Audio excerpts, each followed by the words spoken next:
Welcome to crash course. आज हमारे crash course के वीक नंबर 2 का लेक्चर नंबर 2 है, जिसमें हम डिस्कस करेंगे कि लैटेंट हीट क्या होती है और इसकी जो मज़ीद दो टाइप्स है, latent heat of fusion and latent heat of vaporisation क्या होती है। और इसके साथ साथ हम एक और टॉपिक भी डिस्कस करेंगे, that is pressure exerted by the gas particles. तो हम पहले इसका एक ओवरव्यू ले लेते हैं, देन हम वर्कशीट की तरफ मूव करेंगे। ओके, सो लैटेंट हीट क्या होती है? लैटेंट हीट, ओके ओके सो लैटेंट हीट जो है, इसको समझने के लिए पहले आप इस बात को समझें कि लेट्स से कि आपके पास एक बीकर है और उस बीकर में हमारे पास सम सॉर्ट ऑफ लिक्विड है कोई, ओके और उस बीकर के नीचे हमने एक बर्नर लगाया हुआ है, ओके और इस बर्नर के नीचे हम प्रोवाइड कर रहे हैं फ्लेम। ये हमारा जो है वो फ्लेम है, ओके सो जब हम इसे हीट करते हैं तो इस लिक्विड का यानी कि वाटर का टेम्परेचर जो है वो आहिस्ता आहिस्ता क्या करेगा, राइज करेगा। इसका मतलब है कि इसका टेम्परेचर जो है वो 0 डिग्री सेल्सियस, या फर्ज कर लें कि रूम टेम्परेचर 24 डिग्री सेल्सियस था, तो आहिस्ता आहिस्ता उसने क्या करना शुरू किया है, राइज करना शुरू किया। और एक पॉइंट ऐसा आएगा जब ये 100 डिग्री सेल्सियस पर पहुंच जाएगा तो इस टेम्परेचर के ऊपर जो है ये बॉयल होना स्टार्ट हो जाएगा। जब ये बॉयल होगा तो क्या होगा कि इसमें से जो वाटर वेपर्स हैं वो क्या करेंगे, एमिट होंगे ऐसे। लेकिन अगर आप जो है वो बर्नर को मज़ीद बढ़ा देते हैं, यानी इसके फ्लेम को मज़ीद बढ़ा देते हैं, तो ज़्यादा हीट ट्रांसफ़र होगी। लेकिन आप जब थर्मामीटर की मदद से, जो आपने इसमें डिप किया होगा, उसकी मदद से जब आप ये देखेंगे कि टेम्परेचर कितना है, तो वो 100 डिग्री सेल्सियस होगा। नाउ द क्वेश्चन इज़ कि जो हम हीट प्रोवाइड कर रहे हैं, अगर वो टेम्परेचर इंक्रीज़ नहीं कर रही तो वो हीट कहाँ जा रही है? यस, वो जो हीट जा रही है लिक्विड के अंदर, वो एक्चुअली क्या कर रही है कि वो जो लिक्विड के पार्टिकल्स हैं उनके दरमियान जो इंटरमॉलिक्यूलर फोर्सेस हैं उनको ब्रेक कर रही है, जिसकी वजह से अगर आप नोट करें तो यहाँ से फेस चेंज हो रहा है। और फेस चेंज किस किस्म का हो रहा है? यहाँ पे हमारे पास वाटर था, यानी कि लिक्विड था, ओके और ये लिक्विड किस में कन्वर्ट हो रहा है? गैस में भी क्या? Water vapours. यस, तो वो जो हीट आप उसको डायरेक्टली सेंस नहीं कर पा रहे किसी भी इंस्ट्रूमेंट से, वो कहाँ जा रही है? वो एक्चुअली फेस चेंज में जो है वो हेल्प आउट कर रही है। उस हीट को हम क्या कहते हैं? Latent heat. तो लैटेंट हीट जो है, इसको आप डिफाइन कर सकते हैं amount of heat absorbed or released during a phase change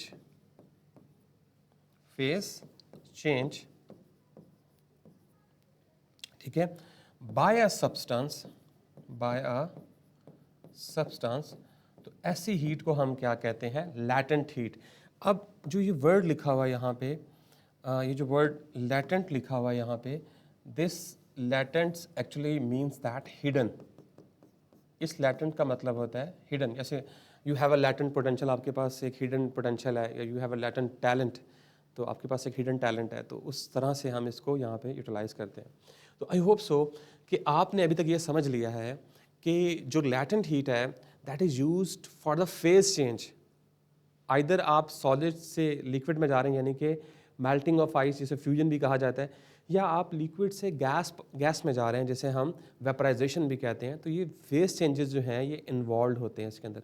और इसमें आपने एक बात का ध्यान रखना है कि टेम्परेचर रिमेन्स कांस्टेंट। इस फेज चेंज में टेम्परेचर रिमेन्स remains constant। कि जब ये फेस चेंज हो रहा था तो उस फेस चेंज के दौरान टेम्परेचर जो था वो 100 डिग्री सेल्सियस ही था, ये चेंज नहीं हुआ। ओके, तो आप इसे कह सकते हैं कि अमाउंट ऑफ हीट रिलीज्ड और absorb by a substance during a phase change at constant temperature. तो कांस्टेंट टेम्परेचर जो है वो मेंशन करना ज़रूरी है। ओके, तो ये था हमारा फॉर्मल से इंट्रोडक्शन के लैटेंट हीट क्या होती है। अब हम मूव ऑन करते हैं लैटेंट हीट की टाइप्स की तरफ। आई होप सो कि आपने नोट कर लिया होगा। ओके, आगे चलते हैं। ओके, सो नाउ अब हम बात करेंगे लैटेंट हीट की टाइप्स की। लैटेंट हीट, लैटेंट हीट जो है वो कितनी टाइप्स की हो सकती है वो हम अभी देख लेते हैं। सो इसकी 2 टाइप्स होती हैं। ओके, एक को हम कहते हैं latent heat of fusion. Latent heat of fusion. इसी तरह दूसरी टाइप होती है, उसे हम कहते हैं लैटेंट हीट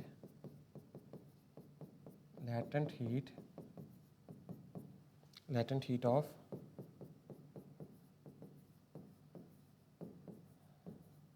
वेपराइजेशन। तो ये 2 टाइप्स होती हैं हमारे पास लैटेंट हीट की। ओके, तो ये जो हमारे पास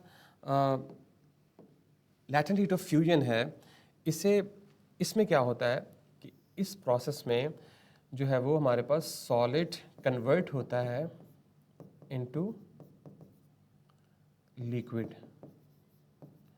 सॉलिड जो है वो लिक्विड में कन्वर्ट होता है। लेकिन जो लैटेंट हीट ऑफ वेपराइजेशन है, इसमें हमारे पास लिक्विड जो है, liquid into gas, liquid into gas में कन्वर्ट होता है। तो लैटेंट हीट ऑफ फ्यूजन, इसको मेल्टिंग भी कहा जाता है। यहाँ मैं एक कॉन्सेप्ट जो है वो क्लियर करना चाह रहा हूँ आपका, कि ये जो फ्यूजन का पॉइंट होता है, लेट्स से कि ये आपके पास बार है और ये पॉइंट फ्यूजन का है। लेट्स से मैं कहता हूँ कि ये 0 डिग्री सेल्सियस है। फाइन। ओके, अगर आप इस पॉइंट से यानी कि हायर टेम्परेचर की तरफ मूव करते हैं, लेट्स से मैं आपको बताता हूँ अभी, 1 मिनट। जैसे ये 1 2 3, ये -1 -2 -3, तो ये फ्यूजन का पॉइंट है, ये वाला, इसे हम पॉइंट ऑफ फ्यूजन भी कहते हैं। ओके, अगर आप इसे टेम्परेचर बढ़ाएंगे तो चीज़ क्या होना शुरू हो जाएगी, जो ऑब्जेक्ट है हमारा वो मेल्ट होना स्टार्ट हो जाता है। ओके, अगर आप इससे टेम्परेचर कम करते हैं तो हमारा ऑब्जेक्ट जो है वो क्या होना शुरू हो जाता है, फ्रीजिंग। पॉइंट एक ही है, उस पॉइंट पे जो है अगर आप उससे आगे जाएंगे तो फ्रीज होना शुरू हो जाएगा, अगर उससे पीछे जाएंगे तो फ्रीज होना शुरू हो जाएगा, आगे जाएंगे तो मेल्ट होना स्टार्ट हो जाएगा। तो इसे हम इस तरह से डिफाइन करते हैं इसको। ओके, सो नाउ अब लैटेंट हीट ऑफ फ्यूजन जो है, यानी कि अमाउंट ऑफ हीट जो आपको रिक्वायर्ड होती है, और उस हीट से आप क्या करते हैं, सॉलिड को लिक्विड में कन्वर्ट करते हैं। एनी अमाउंट ऑफ सॉलिड को लिक्विड में कन्वर्ट करते हैं एट कांस्टेंट टेम्परेचर, उसको हम क्या कहते हैं, लैटेंट हीट ऑफ फ्यूजन। इसी तरह से जो अमाउंट ऑफ हीट आपको रिक्वायर्ड होती है, जिसमें आप लिक्विड को गैस में कन्वर्ट करते हैं, एनी अमाउंट ऑफ लिक्विड को गैस में कन्वर्ट करते हैं एट कांस्टेंट टेम्परेचर या ड्यूरिंग फेस चेंज, उसे हम क्या कहते हैं, latent heat of vaporisation. Okay, so now इसका फार्मूला क्या होगा, इसको डिनोट करते हैं एल से। ओके, लैटेंट हीट को एल से डिनोट करते हैं। एफ स्टैंड्स फॉर फ्यूजन, तो इसको हम डिफाइन करेंगे amount of heat, del Q. Del Q is the amount of heat that is required for any amount of substance. M defines the amount of substance. तो जितनी amount of substance के लिए हमें ये heat required होती है, उसे हम क्या कहते हैं, इसकी latent heat. ओके, इसी तरह से आप इसका यूनिट भी लिख सकते हैं। इसका यूनिट क्या बनेगा, ऊपर देखें हीट है जाउल, नीचे क्या है मैस किलोग्राम होता है, तो क्या बनेगा जाउल पर किलोग्राम। ठीक है, ओके, इसी तरह से आप लैटेंट हीट ऑफ वेपराइजेशन को भी, उसका फार्मूला भी लिख सकते हैं, L F, sorry this is not F, this will be V. V stands for vaporization and that is equals to delta Q divided by M. V stands for vaporization. तो जितनी amount of heat आपको any amount of liquid को gas में convert करने के लिए चाहिए होती है उसे हम क्या कहते हैं, लैटेंट हीट ऑफ वेपराइजेशन. इसका जो यूनिट होगा वो भी सेम होगा, जाउल पर किलोग्राम. Okay okay. अगर आपसे पूछा जाए कि स्पेसिफिक हीट ऑफ फ्यूजन क्या होती है या specific latent heat of fusion, specific जो है वो लैटेंट हीट ऑफ वेपराइजेशन क्या होती है, तो उसमें हमारे पास फिर एक कंडीशन आ जाएगी जो कि 1 किलोग्राम की होगी. मतलब कि अगर आप किसी 1 किलोग्राम को सॉलिड को लिक्विड में कन्वर्ट कर रहे हैं और जितनी अमाउंट ऑफ हीट आपको रिक्वायर्ड है एट कांस्टेंट टेम्परेचर, उसे हम क्या कहेंगे, उसकी specific latent heat of fusion. याद रखिएगा कि स्पेसिफिक के लिए हमेशा हम 1 किलोग्राम जो है या यूनिट मास जो है उसको लेते हैं. ओके, तो आई होप सो कि ये भी आपको अंडरस्टैंड आपने कर लिया होगा. ठीक है, आगे चलते हैं जी.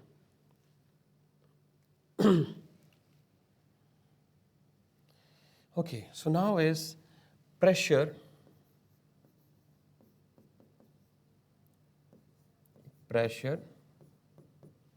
exerted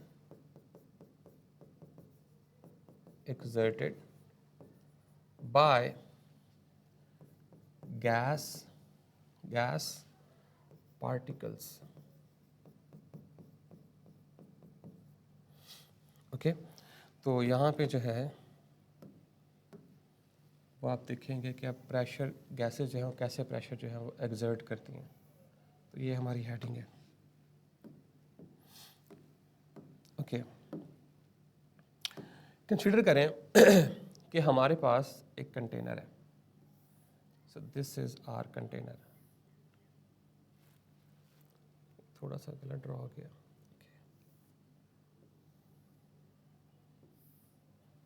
ओके, और इस गैस के कंटेनर में हमारे पास कुछ गैस के पार्टिकल्स हैं जो कि रैंडमली मूव कर रहे हैं.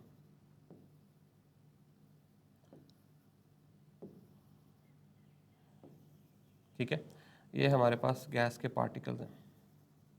ओके, तो हमें पता है कि जो गैस के पार्टिकल्स होते हैं वो रैंडमली मूव करते हैं. उनकी जो मोशन होती है वो रैंडम मोशन होती है. रैंडम मोशन होती है सबसे पहले. दूसरा कि ये कोलिजन्स करते हैं अपने साथ, एक दूसरे के साथ भी, और with the walls of container के साथ भी. ओके, तो अब चूंकि ये रैंडम मोशन में होते हैं तो ये प्रेशर एक्सर्ट करते हैं, और ये जो प्रेशर एक्सर्ट करते हैं, लेट्स से कि ये रैंडमली हर डायरेक्शन में क्या कर रहे हैं, मूव कर रहे हैं. ऐसे ऐसे.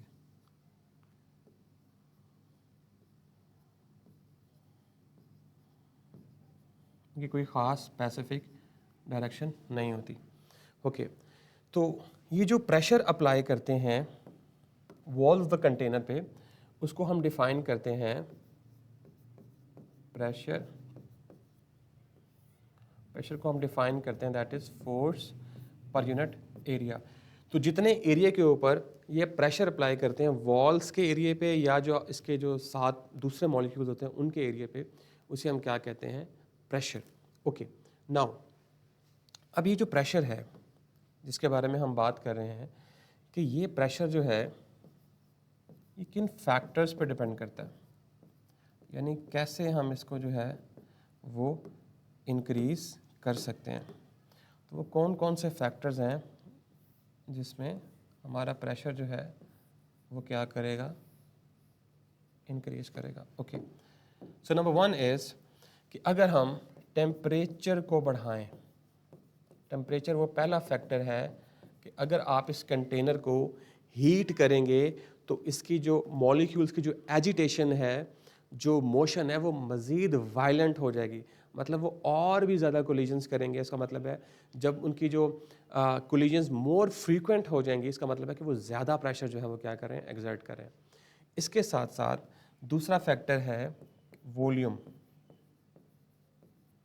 ओके, अगर आप वॉल्यूम को कम करेंगे, माने इस गैस को कंप्रेस करेंगे, तो कंप्रेस करेंगे तो इसकी डेंसिटी इंक्रीज करेगी, पार्टिकल्स क्लोज आ जाएंगे। तो जब क्लोज आ जाएंगे तो प्रोबेबिलिटी जो है वो कोलिजन की वो पहले से क्या हो जाएगी, बढ़ जाएगी। ओके, तो वॉल्यूम डिक्रीज करने से, मैं लिख देता हूँ कि वॉल्यूम डिक्रीज करने से प्रेशर बढ़ता है और टेम्परेचर बढ़ाने से प्रेशर बढ़ता है। And the last but not least, number of particles, yes, number of particles, कि अगर आप, और इसमें कंडीशन ये है, इसमें कंडीशन ये है कि वॉल्यूम को कांस्टेंट रखना है आपने। अगर आप नंबर ऑफ पार्टिकल्स यानी कि जितने पार्टिकल्स मौजूद हैं इसको बढ़ा दें तो उससे क्या होगा कि ये जो कोलिजन्स हैं ये पहले से मज़ीद बढ़ जाएंगे। ज़्यादा पार्टिकल्स आ जाएंगे तो क्राउडेड गैस हो जाएगी, तो कोलिजन्स की जो प्रोबेबिलिटी वो मज़ीद बढ़ जाएगी। लेकिन इस केस में आपने वॉल्यूम को जो है वो क्या करना है, कांस्टेंट रखना है। ठीक है, ओके। और ये 3 फैक्टर्स जो थे वो इस पे गैस प्रेशर जो है वो गैस का डिपेंड करता है। तो ये हमारा छोटा सा स्लाइड इंट्रोडक्शन हो गया pressure exerted by gas particles. तो आई होप्स हो कि हमने क्विक रिवीजन जो है वो कर ली है। इसके साथ साथ ये भी लिखने के नंबर ऑफ पार्टिकल्स बढ़ाने से प्रेशर बढ़ेगा।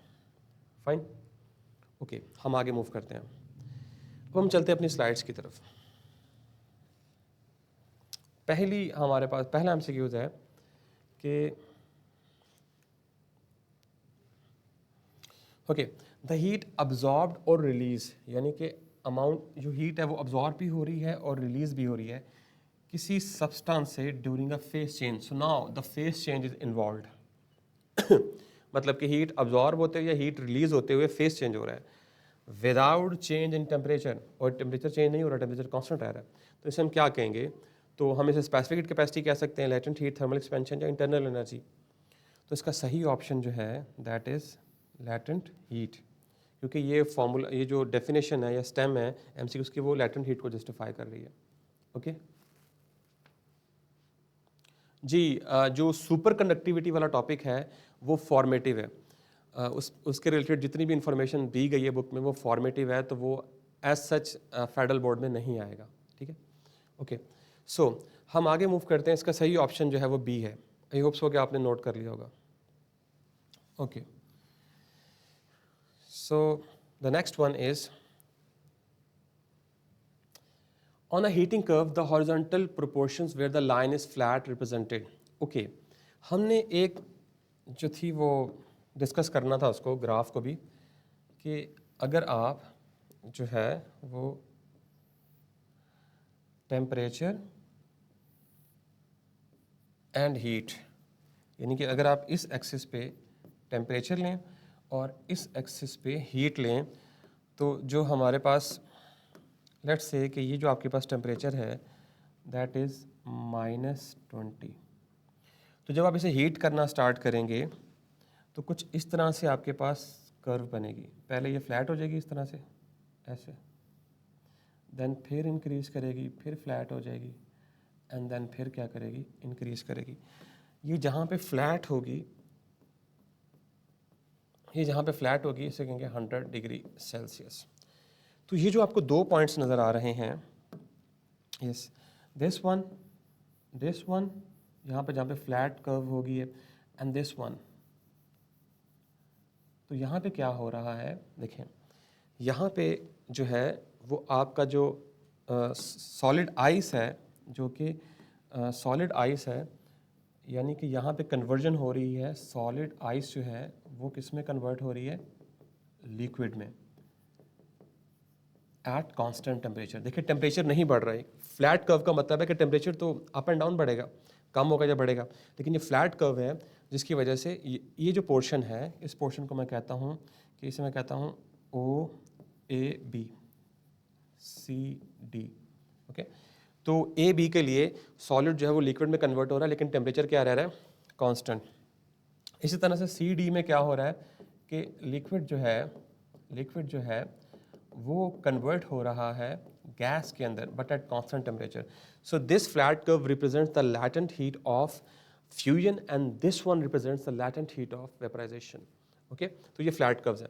तो ऑन हीटिंग कर्व, इन्हें हीटिंग कर्व्स भी कहा जाता है। द हॉरिजॉन्टल प्रोपोर्शन, जी हॉरिजॉन्टल प्रोपोर्शन आपको क्या बता रहे हैं, rapid increase in temperature the substance cooling down, a phase change is occurring. Yes, तो आपने देखा कि जो फ्लैट कर्व्स हैं ये आपको क्या बता रही हैं, फेस चेंज, कि यहाँ पे कुछ ना कुछ फेस चेंज हो रहा है, जैसे कि यहाँ पे फेस चेंज हो रहा है, यहाँ पे फेस चेंज हो रहा है। Okay okay, so next move करते हैं।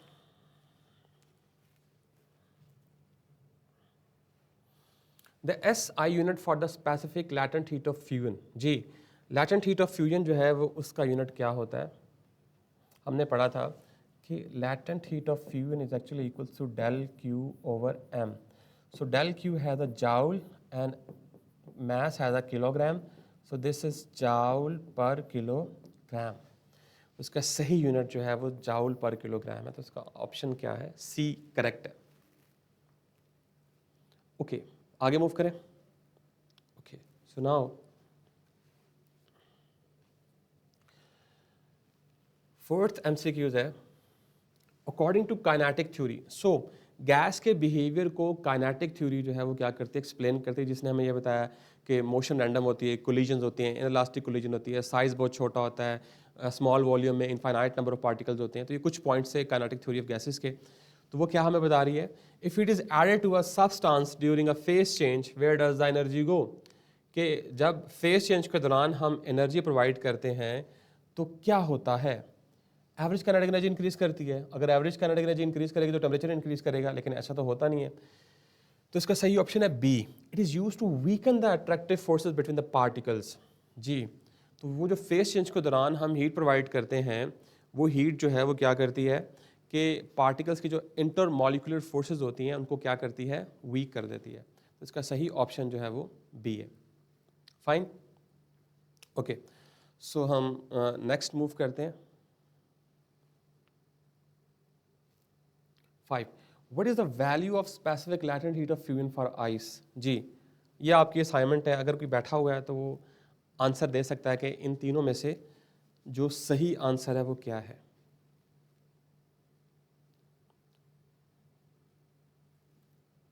फाइव है जी, specific latent heat of fusion ice की कितनी होती है,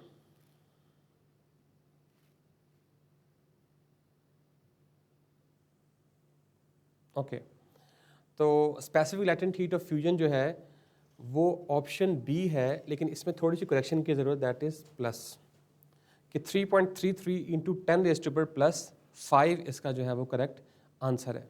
ओके, आई होप सो कि आपने इसको नोट कर लिया होगा। ओके, हम आगे चलते हैं।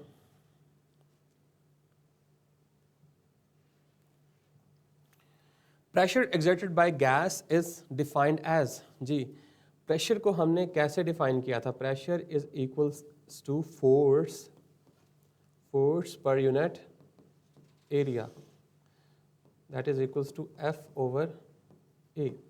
जी, force per unit volume, force per unit area, mass per unit area, force per unit area, तो इसका सही ऑप्शन जो है that is C. Fine, okay, आगे मूव करें। ओके, 7 है, if the volume of the gas is kept constant, let's say we have a container, हमारे पास एक कंटेनर है और उसका वॉल्यूम हमने कांस्टेंट रखा हुआ है, ये कंटेनर है, and temperature is increase. Okay, जब वॉल्यूम कांस्टेंट रखेंगे तो जब आप टेम्परेचर को जो है वो इंक्रीज करेंगे, टेम्परेचर जो है उसे आप इंक्रीज करेंगे और वॉल्यूम जो है उसे आप कांस्टेंट रखेंगे, तो क्या होगा, प्रेशर पे क्या इफेक्ट होगा, तो डेफिनेटली जो हमारे पास मोशंस होंगी वो वायलेंट हो जाएंगी। क्या हो जाएंगी, वायलेंट। तो कोलिजन्स ज़्यादा होंगी तो इसका मतलब है प्रेशर क्या करेगा, इंक्रीज करेगा।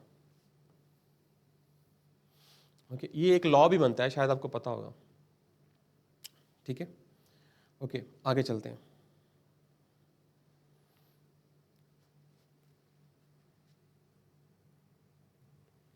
Okay, Boyle's law states that pressure of a gas is inversely proportional to its volume. जी, आपने कुछ इस तरह से पढ़ रखा होगा कि volume of given mass of a gas is inversely proportional to pressure and the condition is temperature must be constant.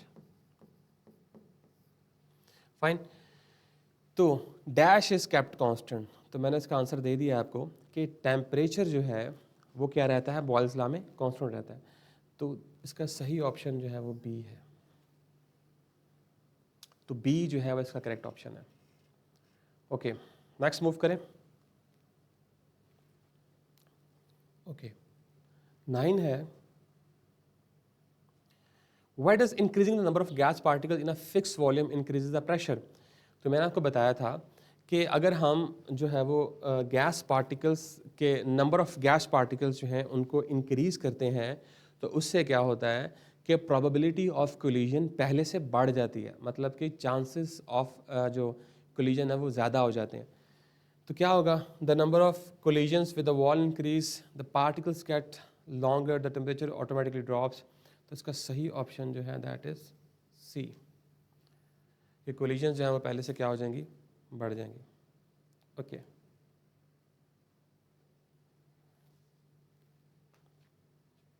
Ji, which material from the provided table has the highest boiling point.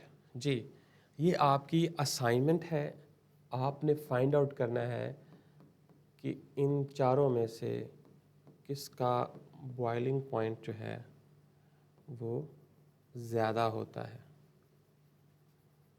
Fine, okay, next move करते हैं short questions की तरफ। Defined latent heat of vaporisation. जी, latent heat of vaporisation क्या थी कि अगर हम किसी अमाउंट ऑफ लिक्विड को, एनी अमाउंट ऑफ लिक्विड को कन्वर्ट करते हैं गैस के अंदर एट कांस्टेंट टेम्परेचर, तो उसके लिए जो हमें हीट चाहिए होगी वो क्या होगी, लैटेंट हीट ऑफ वेपराइजेशन। तो इस तरह से आप इसका आंसर जो है वो क्या कर सकते हैं, कोट कर सकते हैं। तो आई होप सो कि आप नोट कर रहे होंगे और आप इसे नोट कर लें। So this is latent heat of vaporization। और ये जो हमें अमाउंट ऑफ एनर्जी चाहिए होती है, ये क्यों चाहिए होती है, ये इसलिए चाहिए होती है कि ताकि हम जो अट्रैक्टिव फोर्सेस हैं लिक्विड्स के अंदर उसको ओवरकम कर सकें ताकि वो गैस में कन्वर्ट हो सके। ओके, आगे मूव करते हैं। Explain why the temperature of boiling water remains constant at 100 degree Celsius. Simple सी एक्सप्लेनेशन है कि टेम्परेचर इस वजह से कांस्टेंट रहता है कि जो आप हीट दे रहे होते हैं वो टेम्परेचर तो इंक्रीज कर नहीं रही होती, तो वो क्या कर रही होती है, वो एक्चुअली अट्रैक्टिव फोर्सेस को ख़त्म कर रही होती है पार्टिकल्स के दरमियान। तो उसकी सारी की सारी हीट वहाँ यूटिलाइज हो रही होती है बॉन्ड्स तोड़ने में, इसलिए वो टेम्परेचर को इंक्रीज नहीं करती। तो इसका आंसर भी आप लिख सकते हैं ऐसे, the temperature remains constant at 100 degrees Celsius because the heat energy being supplied is no longer used to increase the kinetic energy of the particles. Instead, it is used as latent heat to break the intermolecular bonds and facilitate the phase change from liquid to gas. वही बात है जो मैंने आपको बताई अभी, तो आप इसे नोट कर लें। ओके, नेक्स्ट मूव करते हैं। What is the relationship between the average kinetic energy of particles and the temperature of a substance? जी, ये तो हमें पता है कि जो हमारे पास एवरेज जो है टेम्परेचर जो है एक माइक्रोस्कोपिक टर्म है, सॉरी मैक्रोस्कोपिक है टेम्परेचर, और अगर उसे हम माइक्रोस्कोपिकली देखें तो that is actually average translational kinetic energy. तो इन दोनों का आपस में डायरेक्ट रिलेशन होता है। ओके, तो ये इसका जो है वो आंसर है। तो टेम्परेचर मेजर करने से मुराद हमारा ये होता है कि हम उन पार्टिकल्स की एवरेज ट्रांसलेशनल काइनेटिक एनर्जी को मेजर कर रहे होते हैं, और उसका जो क्यूमुलेटिव इफेक्ट होता है वो टेम्परेचर की फॉर्म में हमें मिलता है। ओके, तो ये इसका करेक्ट आंसर है।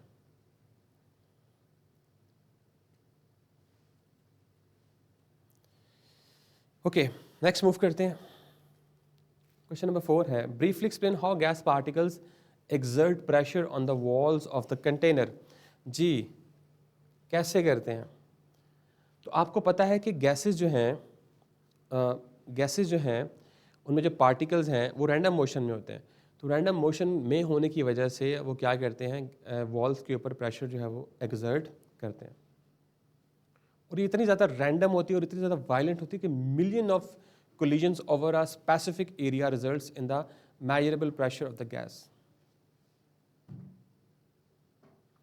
ओके, तो ये हमारा क्वेश्चन नंबर 4 का आंसर था. हम आगे मूव करते हैं. Question number 5, what happens to the pressure of a gas if its volume is reduce at a constant temperature. ये हमने पहले भी डिस्कस कर लिया है कि अगर हम कांस्टेंट टेम्परेचर जो है उस पर जो गैस का जो है वो गैस का जो वॉल्यूम है उसे डिक्रीज करते हैं तो क्या होगा. जी, अगर गैस का जो है हम टेम्परेचर जो गैस का वॉल्यूम रिड्यूस करते हैं कांस्टेंट टेम्परेचर पे, तो क्या होगा कि प्रेशर जो है वो क्या करेगा, इंक्रीज करेगा. क्यों इंक्रीज करेगा? बिकॉज इसका रीज़न क्या है कि पार्टिकल जो है वो स्मॉलर स्पेस में कन्फाइंड है, स्मॉलर स्पेस में कन्फाइंड है, और क्या कर रहे हैं कि जब आप उसका वॉल्यूम रिड्यूस करेंगे तो उससे वो कोलिजन जो है वो एजिटेशन जो है वो क्या हो जाएगी, बढ़ जाएगी. ओके, अब हम चलते हैं लॉन्ग क्वेश्चन की तरफ. Okay, discuss the factors affecting gas pressure. तो आपने उन फैक्टर्स को डिस्कस करना है कि जिन फैक्टर्स पे जो प्रेशर ऑफ गैस वो डिपेंड कर रहा है. हमने स्टार्ट में जब ओवरव्यू लिया था हमने देख लिया था. Specifically explain how temperature, volume and the number of particles influence the pressure exerted by a gas in a container according to kinetic molecular theory. तो देखें, उसने आगे बता भी दिया आपको कि टेम्परेचर, वॉल्यूम और नंबर ऑफ पार्टिकल्स 3 फैक्टर्स हैं जिन पर डिपेंड करता है प्रेशर ऑफ गैस. और आपने ये बताना है किस तरह से डिपेंड करता है, क्या चीज़ कांस्टेंट रखनी पड़ती है और क्या चीज़ बढ़ाने से जो है वो प्रेशर ऑफ गैस बढ़ता है या कम होता है. तो ये आपके सामने जो है वो एक चार्ट बना हुआ है कि अगर आप देखें कि टेम्परेचर इंक्रीज़ तब करेगा जब टेम्परेचर इंक्रीज़ करेगा तो जो हमारा प्रेशर है वो भी इंक्रीज़ करेगा. उसका रीज़न क्या है? मोर फ्रीक्वेंट एंड फोर्सफुल कोलिजन्स. इसी तरह से वॉल्यूम डिक्रीज़ करेगा तो हमारे पास प्रेशर इंक्रीज़ करेगा और इसकी वजह भी कोलिजन्स हैं. नंबर ऑफ पार्टिकल्स इंक्रीज़ करेंगे तो प्रेशर इंक्रीज़ करेगा, क्योंकि more particles available to collide with the walls, तो ज़्यादा पार्टिकल्स होंगे हमारे पास. तो एक चार्ट से जो है वो आप इसे क्या कर सकते हैं, कंपेयर कर सकते हैं. ओके, नेक्स्ट मूव करते हैं.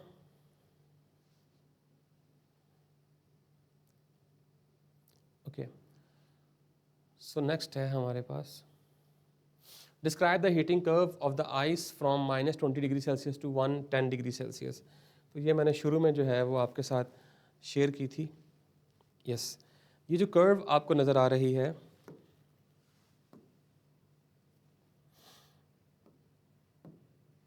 ओके, तो ये वाला पॉइंट देखें जहाँ पे कर्व जो है वो फ्लैट हो रही है. कर्व फ्लैट हो रही है, इसका मतलब है कि यहाँ पे फेस चेंज हो रहा है, यानी कि जो सॉलिड आइस है वो किस में कन्वर्ट हो रही है, लिक्विड में कन्वर्ट हो रही है. और जब एक बारी सारी की सारी आइस लिक्विड में कन्वर्ट हो जाएगी तो फिर टेम्परेचर जो है वो इंक्रीज़ करना स्टार्ट कर देगा, और फिर इस पॉइंट पे जाके यानी 100 डिग्री सेल्सियस पे जाके जो है वो हमारा लिक्विड जो है उसका टेम्परेचर कांस्टेंट हो जाएगा और वो फिर वेपर्स में कन्वर्ट होना स्टार्ट हो जाएगा. तो इसे हम हीटिंग कर्व भी कहते हैं. तो ये हमारी कर्व है जो एक्सप्लेन करती है कि किस तरह से जो है वो फेस चेंज होता है. तो उसकी मदद से हम ये डिफ़ाइन करते हैं. तो इस तरह से आप लॉन्ग क्वेश्चन अटैम्प्ट कर सकते हैं. इसका आंसर में आपने सिर्फ ये जो ग्राफ है ये बनाना है और साथ आपने एक्सप्लेन करना है फ्लैट कर्व्स को, और ये जो स्लोप कर्व्स हैं इनको आपने क्या करना है, एक्सप्लेन करना है. तो ये था आज का हमारा टॉपिक जिसमें हमने latent heat of fusion, latent heat of vaporisation और इसके साथ साथ pressure exerted by gas particles को हमने आज स्टडी किया है. तो अगर आपके कोई क्वेश्चन है तो आप मज़ीद जो है वो यूट्यूब पे पोस्ट कर सकते हैं. Okay, so this is Zainul Abidin signing off.